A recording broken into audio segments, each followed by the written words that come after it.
everyone. This is Allison Brennan with Authors on the Air, sitting here with one of my all-time favorite authors, Robert Crais. Welcome, Robert. Allison, it's great to be with you. It really is. Well, I am absolutely thrilled, and I'm glad that you were got out of the fires unscathed. I know that we had to postpone the interview because of everything that was going on in Los Angeles. It was And kind of so, hairy. yeah, well, my brother-in-law lives there, and he also was evacuated. They didn't lose God, but he did go through a harrowing moment for a couple of days there. So Yeah, we had to evacuate for a couple of days, but we were very, very fortunate. We could come back. We know so many people who have lost everything. Their homes were totally destroyed. It's such a tragedy out here. it really is, and I was following it very closely, obviously because of my brother-in-law, and wanted to make sure that his family was okay. And as I was reading where some of the boundaries were, um, Laurel Canyon came into play, and I said, "Oh my gosh, that's where Elvis Cole lives. He Yeah. lives up there." And I know he's a fictional character, but I was wondering because I do know the area well. I lived in LA. My husband's from Granada Hills, Mhm. and obviously my brother-in-law still lives in the area, and I lived there for a few years. I was wondering um, what how you thought about that, and how Elvis Cole, if he was a character, what he would be facing right now. He would have had to evacuate for a couple of days. It's funny. I have an online presence on Facebook and Instagram and X, and I've, I've received far more questions about Elvis Cole's house than I have about my house. But but okay, I accept that. All right, it's like my Well, life. you know what? We all know where Elvis Cole lives. We Yeah, could probably it's even true. find it. We could find it if we like follow the clues in the book. We could at least figure out where he lives. We don't know where you live. So, One of the I live not far from him, and we could see the Palisades fire from our house, and we watched it when it began as just a smoke plume in the distance, and then grew, and then we could see the flames, and it was pretty awful. And then the Eaton fire was about 10, 11 miles to the northeast of us. That's the one in Altadena, Pasadena.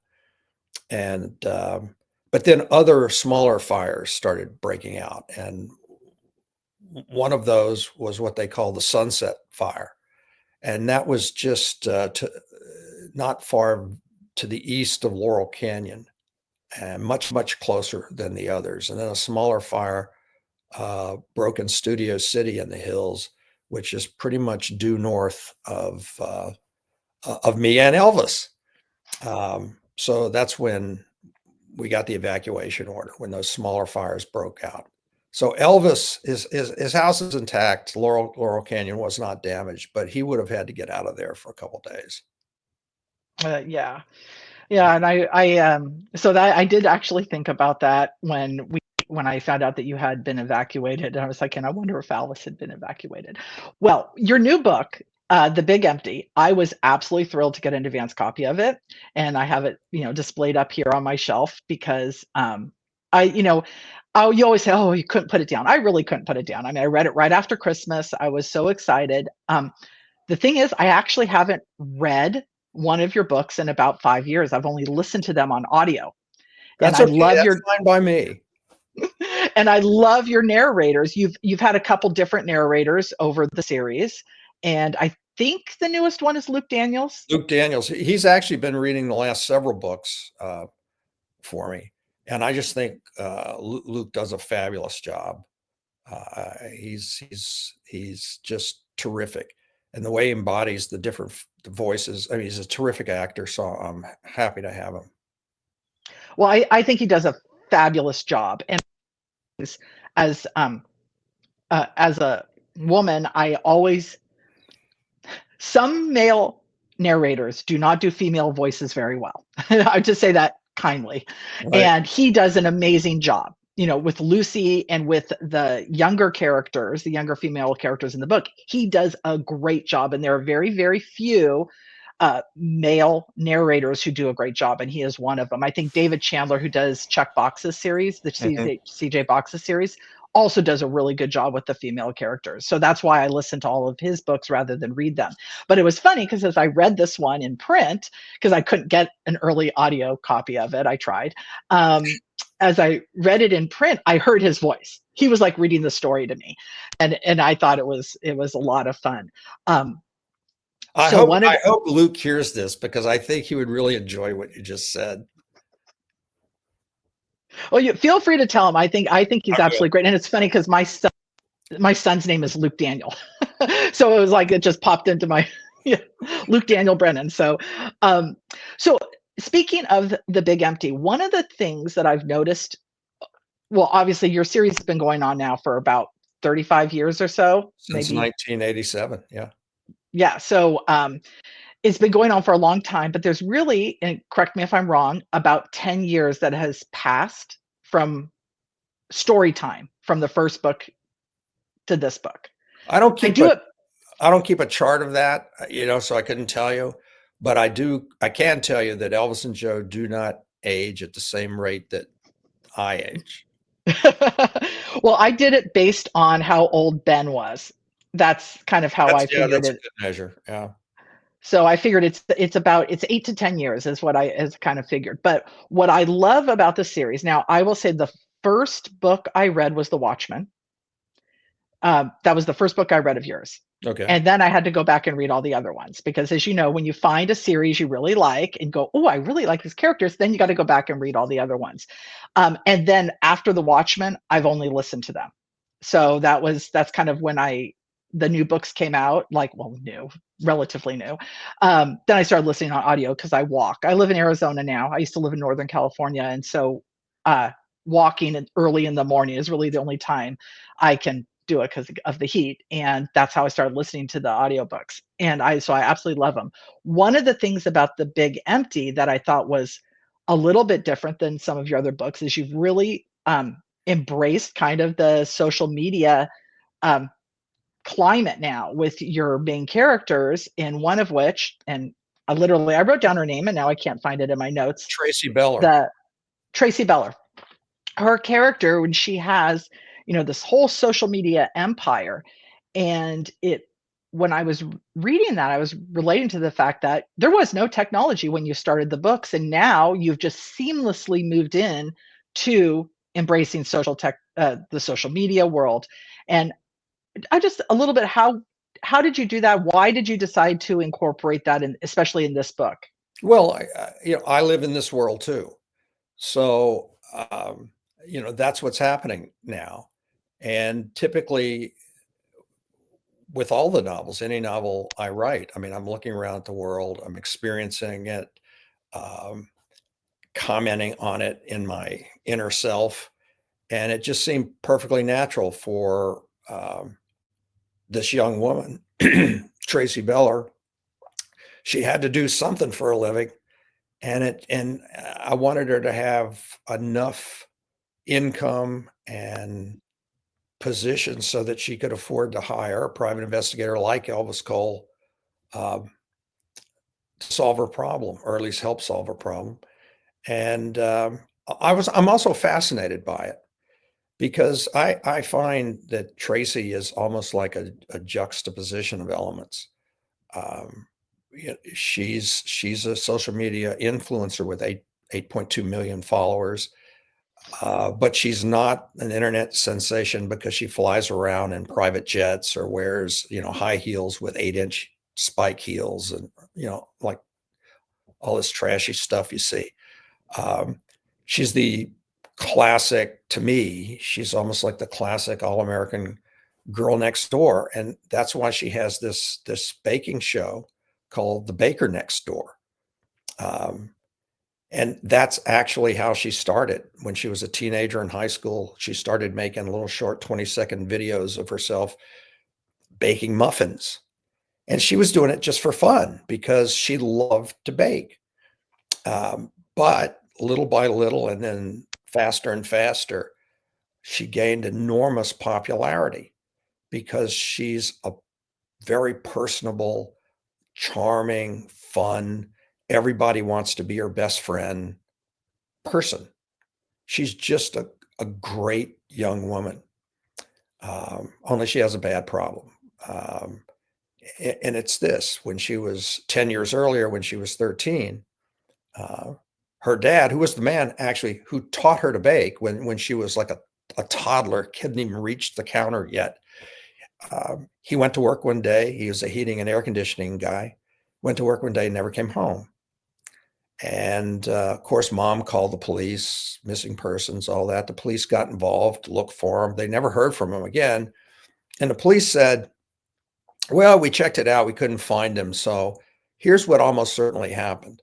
It's a voluntary absence. Voluntary absence is an actual term in a missing persons case. It's usually applied, not always, but usually applied to an adult male who simply vanishes.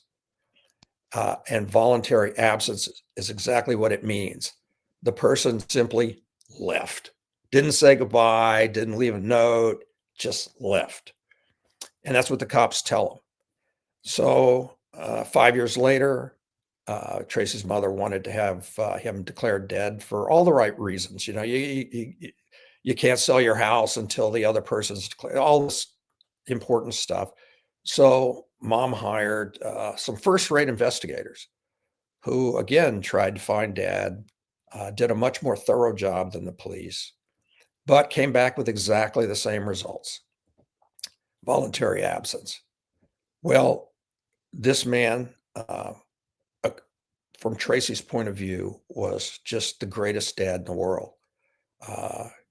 Totally, she just adored him, and she simply never believed it.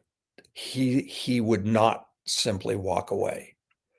So she hires Elvis to find him. And being an influencer with her enormous popularity, she has the funds to do that. And it's a major step for her. And Elvis really likes her and takes on her case. And as usual, Elvis then tries to solve her problem and take care of Tracy at the same time. Well, she is a very authentic 23-year-old. I don't know if you have a 23-year-old.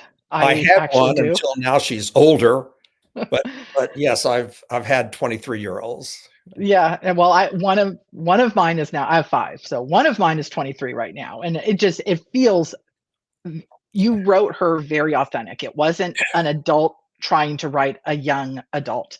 It No, was, she really became a real character, and she was, I felt, super authentic. But what I really liked was, and you only touched upon it a little bit in the book, but it was a theme going all the way through, that she didn't know what happened to her dad, and Elvis related to her because he doesn't know who his dad is. correct. And I liked how you touched upon it. You didn't dwell about it, but you could see Elvis, how he could relate to her, even though they're, a generation apart. Yeah. So I really felt like he wanted to help her so badly. And then as the story unfolds, and then he's wondering, is this going to help her or hurt her? Yeah. And that was, I'm not going to give anything away, but Please don't. it is, Don't. I won't. It was one of those things. It's like I figured out part of it, but then at the very end, I'm like going, oh my gosh, that was brilliant. So just know that it is definitely probably one of the top 3 of your Elvis Cole, Joe Pike books. It's definitely.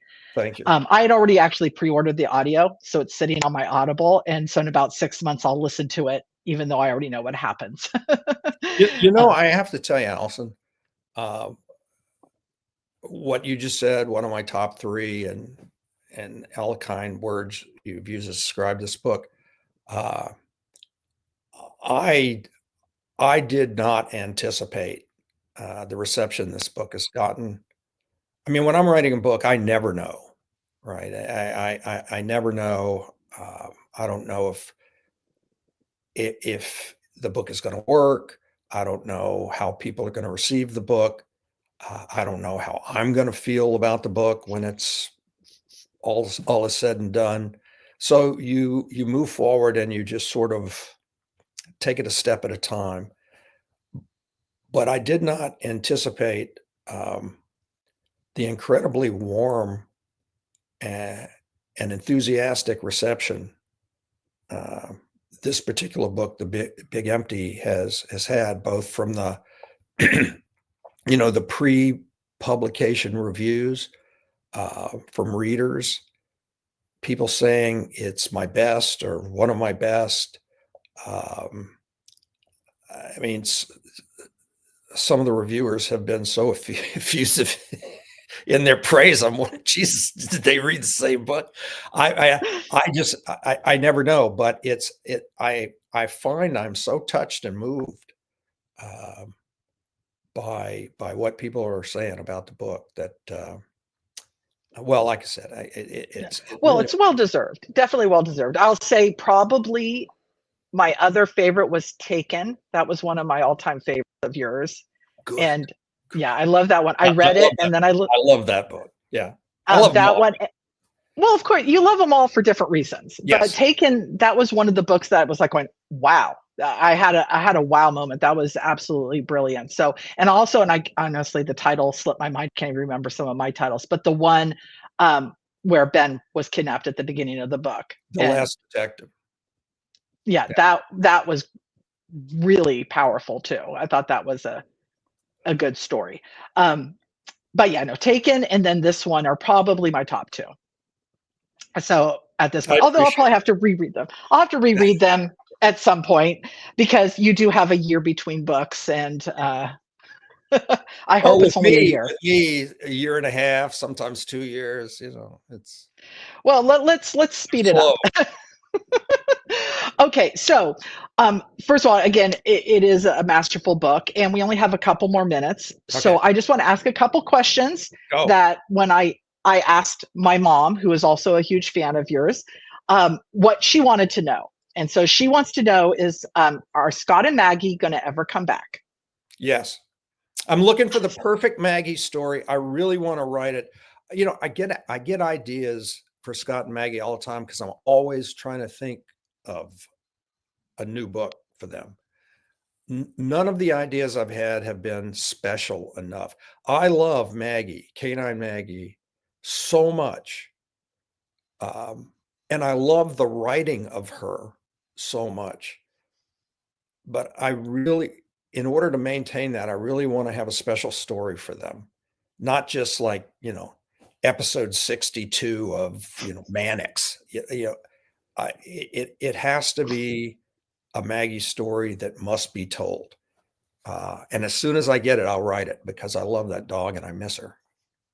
Well, and it's funny because I listened to Suspect um, on audio, and I can't remember the narrator's name. It could have been Luke Daniel. No, it was somebody else. It was I somebody think else it was that did someone his. else. Yeah. Yeah, whoever it was great with Maggie. I mean, I loved being in her point of view. And I had, we've always had black labs, and I could just absolutely picture our labs thinking the way that she thinks. I know that's kind of funny, but it was so, you must have dogs because you understand them so well. No, let me also say, uh, what you're saying right now, I think is why so many people responded to that book, because it's not just I have dogs, though I have. I did an enormous amount of research prior to writing that book into dog cognition, dog perception, dog psychology, the human dog interface, how dogs think, because my goal was not to write Scooby Doo. Just the opposite. I wanted, as best as I could, to write a real dog. Everything, all of the Maggie point of view scenes in there um, are written as realistically and as accurately as I could at the time with the available knowledge we had. Nothing about her is false. Nothing about her is fake. It's not anthropomorphized. She's a dog. And when people read the book, and what was crazy is, when the book came out, then I'm getting emails from veterinarians And I'm getting emails from people who said, my vet told me to read this book. I've never read you before, but it's like crazy, and Dog Fancy magazine came out. It's like all this crazy. This is the finest animal book ever written and blah, blah, blah. And I think it's all due to the fact that I respected her so much. I wanted it to be real. And so people could see her, and you don't have to have a German Shepherd. You could have a black lab. You could have a pug. You could have a Cocker Spaniel or just a mixed breed. Dogs are dogs. They're fabulous. They're beautiful. And they are all the same in that they are pure. That's what makes them special. And a huge amount of people, it was my biggest selling book. It may still be. I'm not sure. I haven't checked the numbers. But any country where people love dogs, they loved Maggie. Well, and she was very, very, I mean, she was so real. I mean, I could absolutely got into her head, and I love that. Um, so I'm gonna just ask one, well, actually, 2 more questions. Okay. Uh, one's more of a comment. Elvis and Joe's friendship over the years is one of the best relationships, and how that they're so different, but they understand each other so well that they've evolved over the series. To where you really can't have an Elvis Cole book without a Joe Pike book. But in The Big Empty, one of the things that I really noticed is how protective Joe is of Elvis. As not that he thinks he's weaker, but that he gets so involved that maybe he can't always take care of himself. And I don't know if that was on purpose, but I really kind of liked that almost protective vibe, even though Elvis can take care of himself most of the time. Um, this time he got into a lot of trouble and needed Joe to come and help. Yes. And Joe is protective of Elvis, but then you also have to say Elvis is protective of Joe. It's in this particular case, one of the things I really liked, and this was is the way Joe finds out. Joe isn't in the book in the beginning. And the reason for that is there's no reason for him to be. But then at a certain point in the book, there's every reason for Joe to be involved. And that's when he comes in. And then there's a lot of Joe. But it really, like all the books are about their friendship, their love for each other. But once we get to that point in the book, it's Joe's role to take care of his friend. And I really enjoyed writing those scenes. Again, because encompassing the entire series, the series charts their friendship. And I think their friendship and loyalty is one of the reasons the series is as popular as it is. No, I absolutely agree.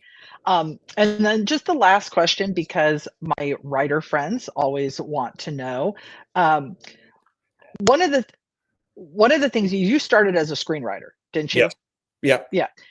How did that help you, and how did it maybe what did you have to overcome from your screenwriting days in order to write a novel?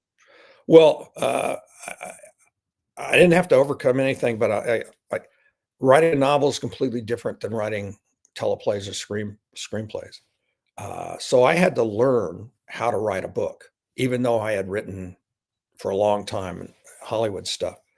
But my TV career was an enormous help.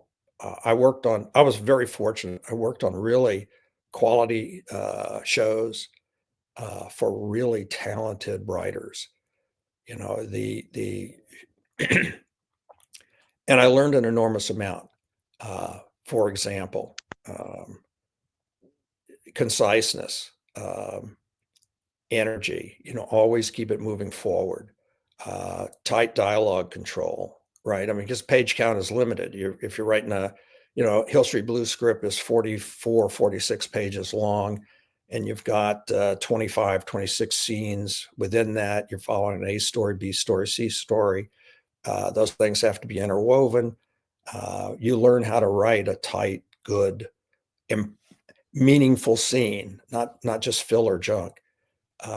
Again and again, when you're working with people like Stephen Bochco, Anthony Yerkovich on Hill Street, or Ed Waters on Beretta or Miami Vice. These people, I was blessed. These people were top-notch writers. So all the things that I learned during those days, Cagney and Lacey, writing female characters, it was an enormous education. When you have to sit in a room and you're rereading scripts and reviewing scripts with Tyndale and Sharon Glass, you learn a lot. You can't not learn a lot. All you have to do is be awake and you're learning. All of that stuff I brought to my novels later when I was writing them. So I think it was absolutely my doctorate in writing came from television, my television days. No, that makes a lot of sense. Well, our time is just about done. Do you have first your website, robertcrais.com? robertcrais.com. I'm also on Facebook, Real Robert Crais, Instagram and X at Robert Crais. I'm everywhere. You can't escape. I will make sure everything is in the comments when I post these videos so that people can click through and follow if they don't already follow you. And then the last question is, are you working on the next book? I am working on the next book. Awesome. Cannot wait. Me Thank neither. you so much. Thank you so much for joining Authors on the Air today. I'm absolutely thrilled to be here with you. And for now, I will have everything, including the website and links to the book, The Big Empty, for anybody who has not already read it. Thank you for joining us. Allison, thank you so much. It's been fun. Thanks. It really was.